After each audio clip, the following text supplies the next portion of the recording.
मी nonstop गेलो तर आम्हाला भेटेल सनसेट बघायला. आता बघूया. आता नको थांबूया कारण मग काळोख होईल पोचायला. डायरेक्ट जाऊया, तिकडे जाऊन थांबूया.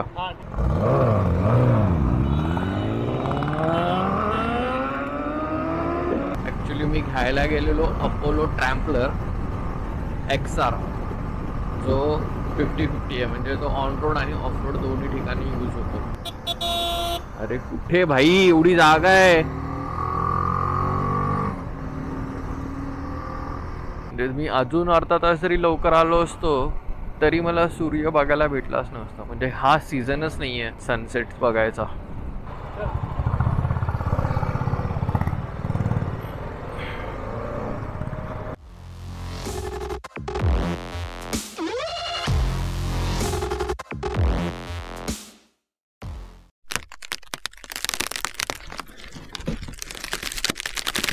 Hello friends, welcome back to the channel. मी तुषार पिळणकर तुमच्या सगळ्यांचं स्वागत करतो माझ्या यूट्यूब चॅनलमध्ये. तर मी निघालो आहे एका छोट्याशा राईडसाठी. मी चाललो आहे लोणावळ्याला. एक दोन गोष्टी आहेत त्यामागे. एक तर माझा मागचा टायर, त्याबद्दल मला थोडं कॉन्फिडन्स येण्यासाठी, आणि दुसरी गोष्ट माझा एक फ्रेंड आहे राल्फ, त्याने नवीन गाडी घेतली आहे 2 व्हीलर. तर त्यालाही एक छोटी राईड करायची होती. त्याची नुकतीच फर्स्ट सर्व्हिस झाली आहे. तर आमचं असं बोलणं झालं एक छोटी राईड करून येऊ म्हणून आम्ही दोघे निघालो आहे सनसेट बघायला लोणावळ्याला. तर आता बघू सनसेट बघायला मिळतोय का नाही, कारण एस्टिमेटेड टाईम दाखवतोय 6:30. तर 6:30पर्यंत तर सनसेट होऊन जातो. मी नॉनस्टॉप गेलो तर आम्हाला भेटेल सनसेट बघायला. आता बघूया आमची जर्नी कशी होते. फ्यूल अप करायची पण गरज नाही आहे. त्यात आमचं फोनवर बोलणं झालं आहे. त्याच्या गाडीमध्ये पण इनफ पेट्रोल आहे की आम्ही तिकडे पोहोचू शकतो. तो भेटेल मला आता पुढे. माझा अंदाज होता की 2 तास लागतील, पण इथे गुगल आंटी दाखवते की 2 तास 20 मिनिटं लागतील म्हणून. राल्फ अजून आला नाही आहे वाटतं. त्याला कॉल करतो. कुठे? हां मग ब्रिजच्या खाली आहे. मी ब्रिजच्या खाली येतो. हो. तर राल्फ गेला त्याच्या बाईकमध्ये हवा चेक करायला टायरमध्ये. तर आम्ही आता एक ठिकाणी भेटतोय. तर हा रस्ता तो घाटकोपर डेपोला. मी तिथून आलो. राल्फ येणार आहे ह्या बाजूने पेट्रोल पंपवर. तो हवा चेक करतोय आणि मी थांबलो इथे या ब्रिजच्या खाली. आधीच उशीर झाला आणि राल्फ अजून उशीर करतोय. इंटरकॉम आता पुढे कनेक्ट करू. आता नको थांबूया कारण मग काळोख होईल पोचायला. डायरेक्ट जाऊया, तिकडे जाऊन थांबूया. चला, गणपती बाप्पा मोरया.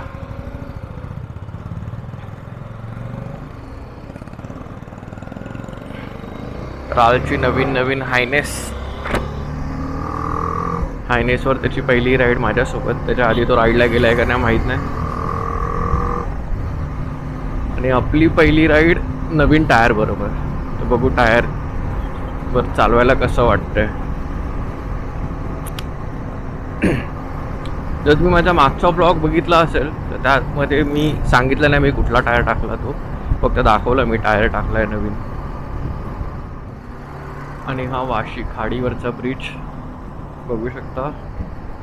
त्या बाजूला पूर्ण तो नवीन ब्रिज होतोय ना, जो उरणला कनेक्ट होणार आहे, तो दिसतो इथून. पण आता फॉग आहे का स्मॉग आहे कळत नाही, काहीच नाही दिसत आहे. पाणी, एक वेगळाच आनंद मिळतो या ब्रिजवर असं पाणी बघून. ट्रॅफिक कधी संपणार या ब्रिजवरचं मला कळत नाही. भेटतो तुम्हाला पुढे ट्रॅफिकमधून निघून. वाशी टोल नाका. मी प्रत्येक वेळेला इथून जाताना असंच बोलतो की मला पण एक खिडकी द्या अशीच टोल वसुली करायला. बस बाकी काही काम नको आयुष्यात. एक खिडकी पाहिजे, नुसते गोळा करत राहायचं. कारण आयुष्यात कधी गाड्या कमी नाही होणार आहेत रस्त्यावरून. आणि रस्ते किती पण चांगले बनवा ते बिघडणारच आहे.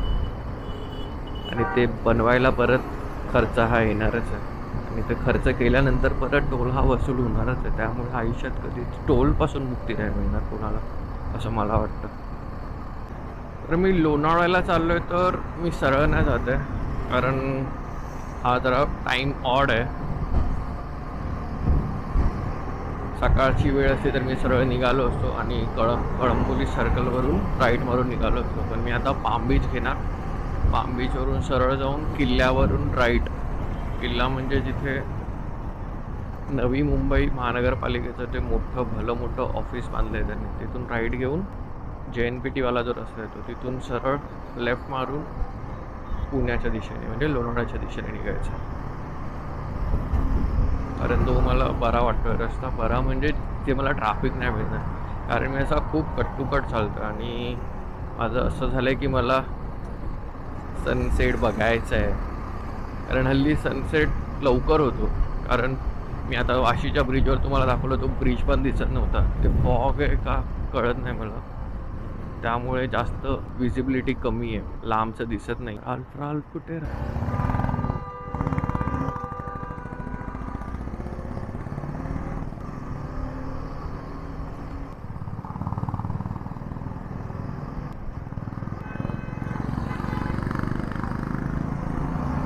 राल्फला तुम्ही माझ्या आधीच्या 2 ब्लॉगमध्ये बघितलं असेल. एकदा आम्ही मॉर्निंग ब्रेकफास्ट राईड केलेली आणि आम्ही आता नुकतेच इगतपुरीला गेलेलो. त्याच्यामध्ये माझ्या थंबनेलमध्ये राल्फच आहे आणि हा लागला आहे पाम बीच रोड. तर जरा बाईक पळवायची मजा घेऊया. भेटतो तुम्हाला पुढे. ह्या 2 नवीन बाईक, 80 आहे आणि 1000 RR आहे. नंबर प्लेट नाही दोघांच्या पण बाईकला मागे. हो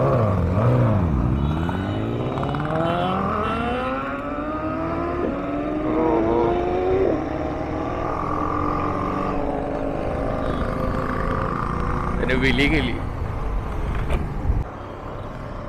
तर आता ह्या किल्ल्याच्या सिग्नलवरून राईड घेतलाय.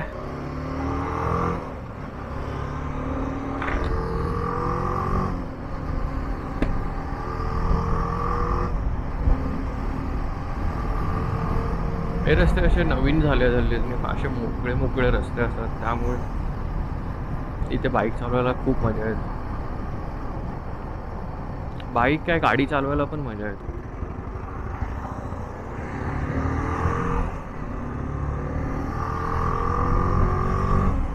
आता इथून लेफ्ट घ्यायचं, इथून राईट घेतलं की जाणार JNPT उरणला आणि इथून लेफ्ट घेतलं की सरळ सरळ सरळ लोणावळा.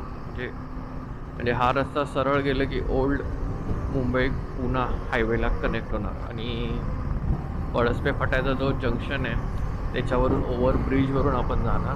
पण पळसपे फाट्यावरून आपण राईट घेतलं तर गोव्याला जाणार. हा रस्ता खाली गेला, हा जातो खाली पळसपे फाट्याच्या जंक्शनला. इथून राईट मारलं की गोवा. काय मजा येते या रोडवर बाईक चालवायला. एवढा मोठा रोड आहे, 4 लेन ह्या बाजूला आणि 4 लेन त्या बाजूला.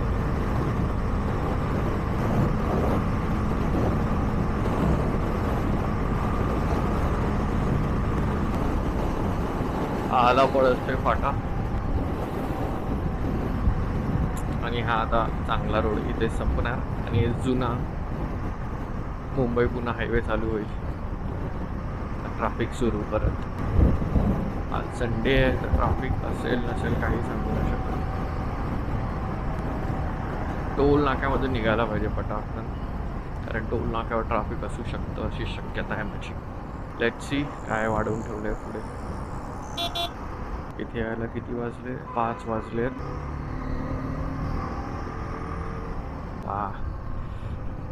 तसं मी विचार केलेला. मी ह्याच टोल नाक्याबद्दल बोलत होतो, ते जरा हे ट्रॅफिक नाही भेटलंय. कदाचित मला परत येताना त्या बाजूला भेटू शकतं, कारण खूप सारं पब्लिक मुंबईचं लोणावळ्याला विकेंडसाठी जातं. आताही आहेच.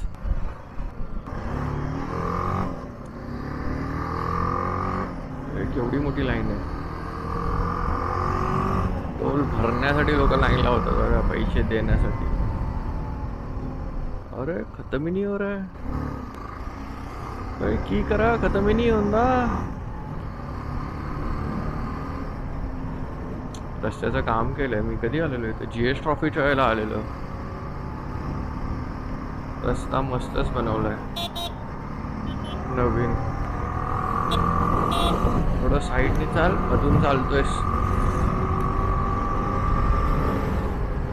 तर माझा टाइम थोडा खाली आलाय. 6:26 दाखवतोय. म्हणजे मी 10 मिनिटांनी टाइम कमी केलाय. कदाचित रस्ते पण आपण थोडं शॉर्टकट घेतो, कुठे कुठे ट्रॅफिक अवॉइड होतं तर ते टाइम पडतो तेवढा. माझा 80 टाइम दाखवतोय जो.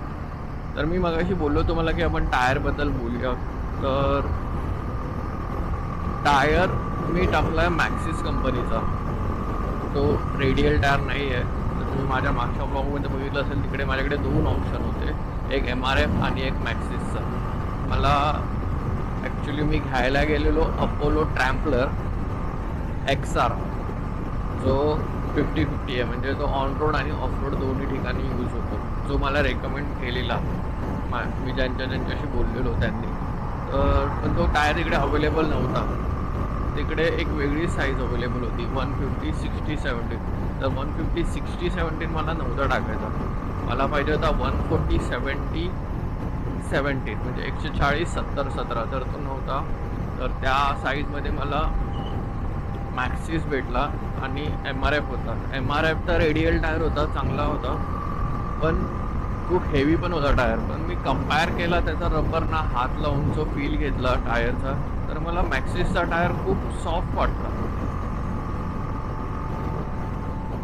पैसेही दोघांचे सेमच होते, 200-300 रुपयाचा फरक असणार मागे पुढे, पण मला मॅक्सिसचं जे डिझाईन आणि त्याचा जो रबर होता तो खूप सॉफ्ट वाटला. त्यामुळे मी फायनल केलं की मी मॅक्सिसचाच टाकतो, कारण माझ्याकडे ऑप्शनच नव्हता. माझा तो जुना जो बॅचलरचा गाडीबरोबरचा टायर होता, त्याची हालतच खराब होती, तुम्ही बघितलं असेल आधीच्या ब्लॉगमध्ये. त्यामध्ये इंडिकेटर पण क्रॉस केलेले माझ्या टायरने आणि त्याचा शेपच बिघडलेला पूर्ण. तर मला टाकणं भागच होतं आणि माझ्या त्या टायरमधून हवा पण लीक होत होती.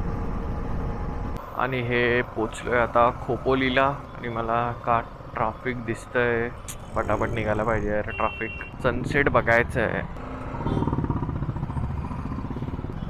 मला असं का वाटतं मी पोचणार आहे, म्हणजे काळोख तर नसणार झालेला, उजेड असेल आणि सूर्य मावळलेला असेल, असं का वाटतंय कळत नाही, पण असं वाटतंय मला. थोडक्यासाठी चुकणार आहे म्हणून ट्रॅफिक बघून मला असं वाटायला लागतंय. खोपोलीचा घाट सुरू झाला आहे, खंडाळा घाट ज्याला बोलतो, म्हणजे खोपोली मागे गेले त्यानंतर जो घाट येतो खंडाळाचा.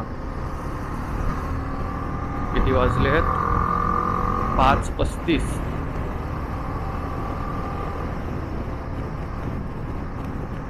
आणि माझा ETA किती झाला आता?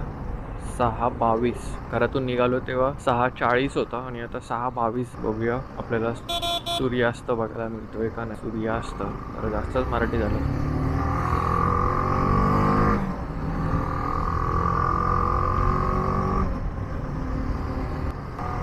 तोपर्यंत मी या खंडाळा घाटाची थोडी मजा घेतो, लुफ्त उठाते हैं.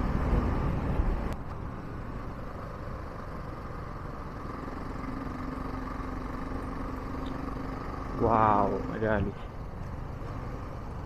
तर आम्ही खालचा रस्ता न घेता वरच्या रस्त्यावर आलो, कारण खालचा रस्ता जाणार एक्सप्रेस हायवेला आणि आपण ह्या रस्त्याने ओल्ड रस्त्याने जाणार खंडाळ्यात.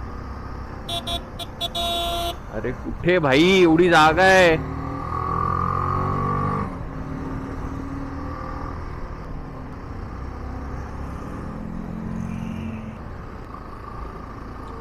तो 310 RR.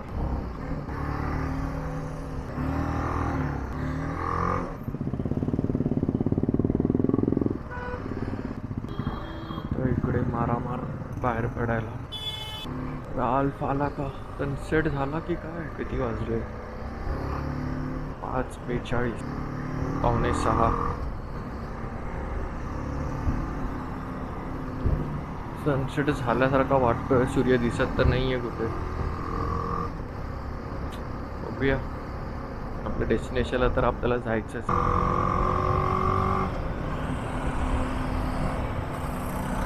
SD स्क्रॅम्बलर, ही गाडी आलेली SD स्क्रॅम्बलर तेव्हा खूप लोकांनी असं भरभरून बोललेलं तिच्याबद्दल, आणि लुक्स पण खूप चांगले होते तिचे, पण नाही बघायला मिळाली तेवढी रोडवर. मी लोणावळ्यात तर पोचलोय. आता इथून पुढे एक राईट टर्न येईल, कट येईल, म्हणजे मला जो लाईन पॉईंटच्या रस्त्याकडे नेणार. पण इथे मागे पण 2-4 व्ह्यू पॉईंट्स आहेत, तिकडून बघितलं ना तर सूर्य नाहीच दिसत आहे, म्हणजे फॉगच आहे, तेवढं विजिबिलिटीच नाही आहे. आणि हवा पण थंड झाली एकदम, अशी जाणवते. मी ग्लव्ज, जॅकेट सगळं घातलं आहे, तरी पण थंड आहे क्लायमेट. बापरे, फाटक पडलाय.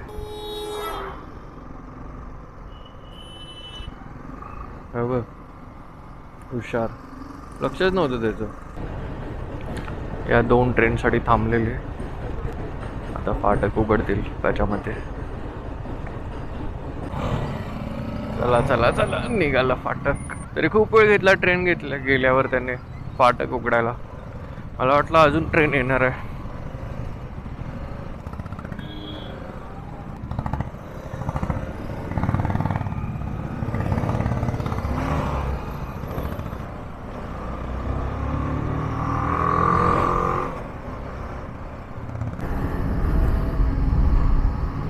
आणि हा जो डॅम लागतो, त्या डॅमची वॉल आहे.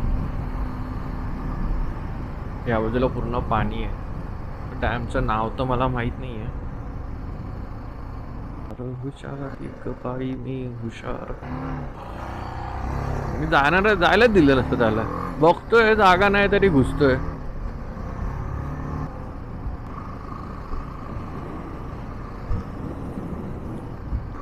आणि हा लाईन पॉईंटकडे जाणारा घाट सुरू झाला आहे.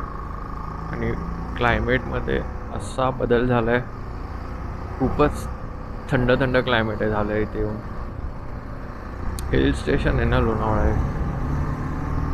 मर्सिडीजवाल्याने त्याचा काचा खाली करून ठेवल्या. बाहेरच्या हवेचा आनंद घेतात ते लोक सुद्धा.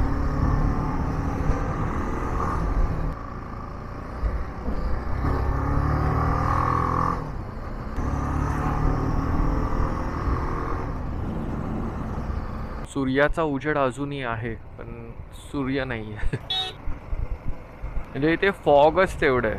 म्हणजे मी अजून अर्धा तास जरी लवकर आलो असतो तरी मला सूर्य बघायला भेटलाच नसतं. म्हणजे हा सीझनच नाही आहे सनसेट बघायचा.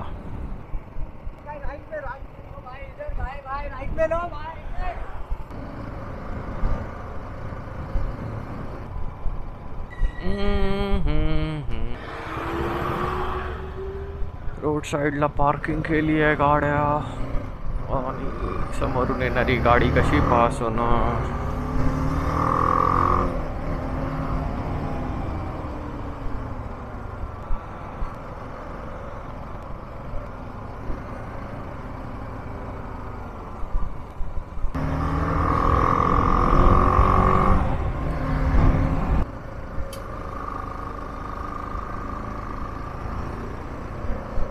Here it is our point.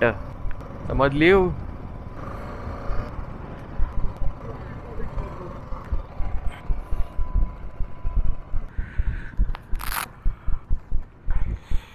Finally आम्ही पोचलो डेस्टिनेशनला, लोणावळ्याचा जो सनसेट पॉइंटला. सनसेट तर झाला ऑलरेडी. तर कॅमेऱ्यात दिसेल का नाही माहीत नाही मला. पण तिथे थोडीशी ऑरेंज लाईन दिसते. इथे बसू, चहा कॉफी मॅगी भजी काय खायला मिळते बघूया. खाऊ, थोडा वेळ थांबू आणि निघू. क्लायमेट तर एक नंबर आहे. कसं वाटलं राईड करून? बिलकुल थकायला होत नाही रे. हा ना, त्याच्यामुळे खूप मला प्रॉब्लेम आहे. एका तासात मला थांबावं लागायचं. आता आपण नॉन स्टॉप आलो बघ. 6:30 ना, आपण कितीला निघालो? 4:10. थोडा ट्रॅफिक लागला नाही तर आपण 2. हां, चला भेटू. A few moments later. तर इथून निघतोय आता. मी मध्ये काही शूट नाही केलं कारण इथे पोचलो तेव्हा बघितलं तुम्ही किती काळोख झालेला. आणि आम्ही भजी आणि चहा, भजी खाल्ली, चहा प्यालो. आता वाजले आहेत 7:30. तर बघूया किती वेळ लागतोय पोचायला. तर हा रात्रीचा प्रवास होणार आहे, रिटर्न जर्नी. 8:30 9:30, जास्तीत जास्त 10पर्यंत पोचून जाऊ. हा पुन्हा खंडाळ्याचा घाट सुरू आहे. आणि हा तो पार्ट आहे जिथे फक्त वन वे लागतो. जे हा रस्ता खाली उतरायला आणि त्या बाजूनी वर यायला. हे बघा, गाड्या त्या बाजूला चालल्या. मजा येते. मी मध्ये शूट नाही केलं कारण खूपच ट्रॅफिक लागलेलं. कारण तिथे एका एस टीवाल्याने ॲक्सिडेंट केलं आहे. एस टीवाल्याने टर्न घेताना तो घुसला आहे घरामध्ये, एका राहत्या घरामध्ये घुसला आहे एस टीवाला. विचार नाही करू शकतो. एस टीवाले तर एवढे एक्सपिरियन्स ड्रायव्हर असतात तरीसुद्धा त्यामुळे खूप ट्रॅफिक झालेलं मागे. आता उतरतोय खाली घाट, तर मी जास्त शूट नाही करत आहे कारण काळोख आहे, तर मला नाही माहीत आता हे कसं शूट होत आहे. आणि हा मगाशी टोल नाका मी दाखवलेला तुम्हाला, जेव्हा मी त्या बाजूने चाललेलो केवढा ट्रॅफिक होतं मुंबईमध्ये येण्यासाठी, आणि आता पूर्ण रिकामी पडला आहे टोल. तर इथून पनवेल मला वाटतं एकदम जवळच असेल. तर आता हा पळसपे फाट्यावरचा ब्रिज म्हणजे ऑलमोस्ट मी पनवेलला आलो आहे. घड्याळात वाजले आहेत 9:15. अजून मला वाटतं जास्तीत जास्त 1 तास लागेल इथून पोचायला मला घरी. खूप मजा आली, म्हणजे एक वेगळाच एक्सपिरियन्स होता. दुपार आणि नंतर संध्याकाळ आणि रात्र राईड करायला एक वेगळीच राईड होती. मला वाटत अशी राईड कोण करतं की नाही करत, पण मला हा टायमिंगमध्ये खूप मजा आली राईड करायला. मोस्टली सगळे अर्ली मॉर्निंगची राईड करतात, मला अर्ली मॉर्निंग पॉसिबल नव्हतं म्हणून मी दुपारनंतर बाहेर निघायचं ठरवलं.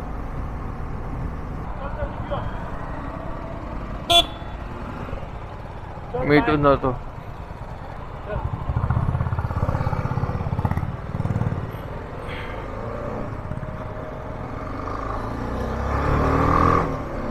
तर मित्रांनो, पोचलोय मी घरी फायनली. 10 वाजलेत. मजा आली एकंदरीत. आजचा व्लॉग तुम्हाला कसा वाटला असेल तर नक्की कमेंट करून सांगा. आवडला तर लाईक करा आणि शेअर करा. चला, bye bye bye bye bye bye bye.